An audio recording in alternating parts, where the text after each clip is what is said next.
When it comes to fan-favorite pop cultures, we are no strangers to powerful villains and how dangerous they are. But even among the most heinous of them all, there's one who's often considered to be one of the villains who has done the worst things of all time, and that is Homelander. But when you put him alongside some of the iconic villains in history, he starts to look almost tame. The purpose of this video is identifying those villains who surpass Homelander's dark deeds and their ability to inspire fear in the hearts of their enemies. I've combined villains from the Marvel Universe and anime since I make shorts about them. I thought it would be fair, so it's going to be 5 Marvel villains and 5 anime villains. So without further ado, let's start with Marvel. In number 5, we have Thanos. In what must be a complete surprise, Thanos wiping out half of the universe wasn't the evilest thing. However, one other thing that Thanos did was noted. This was where Thanos killed everyone in the Marvel Universe.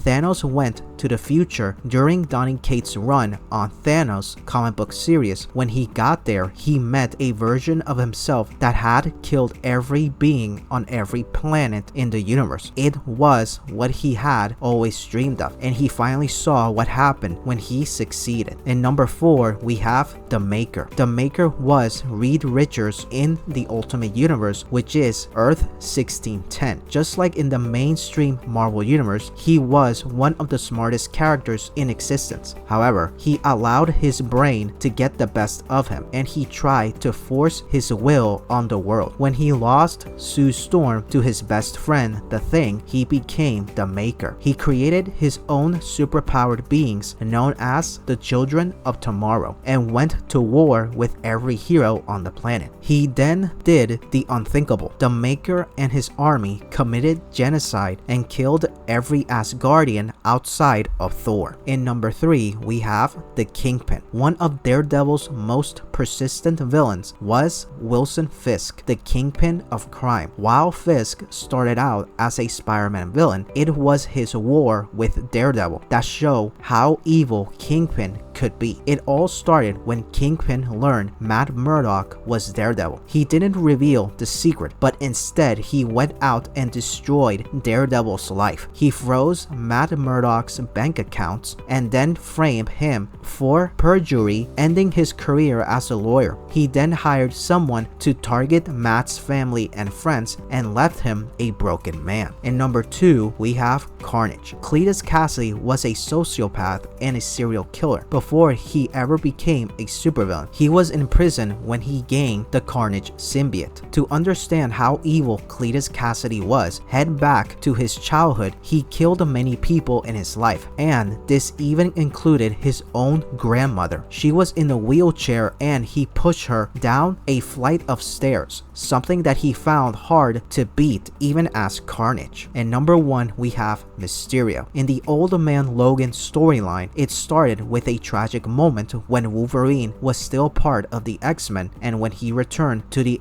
Xavier Mansion, he found it under siege by villains of all sorts. He began fighting, determined to defend the mansion, and ended up killing all the villains. However, it was at this point that he realized that Mysterio had used his illusions to trick Wolverine. Logan had actually killed all the X-Men, and it ended with him retiring from his role as a superhero as the villains all took over United States. Now that's settled for the Marvel villains. Now let's start with anime villains. In number 5, we have Light Yagami from Death Note. When Light Yagami gets his hands on Death Note, he decides to start eliminating criminals. He does this because he believes that will create a better world for people who are trying to live peaceful lives. But the power goes to his head and he quickly betrays his original intentions by getting rid of anyone who might stop his rise to power. While it's true that crime went down down significantly under his regiment, Light wasn't careful about who he took out. He didn't verify whether those people were actually guilty of the crimes they were accused of, so he was almost certainly destroying innocent people too. He also took no time to explore the systemic inequalities that often led to criminal behavior in the first place, punishing people who were forced into bad circumstances and might have been rehabilitated later. And number 4, we have Muzan Kibutsuji from Demon Slayer. After Muzan was accidentally turned into a demon by a doctor who was trying to cure his chronic illness, he was pleased with his new strength. He decided to dedicate his new existence to transforming as many people into demons as possible. Basically, he spread his demonic nature like a virus. This could have been okay in another anime universe, but in this universe, it absolutely was not. Not only demons slaughter humans, and becoming a demon is often absolutely miserable for the demon themselves. Those who are conscious of themselves are often in severe emotional pain, and those who are loyal to him often meet a grisly end.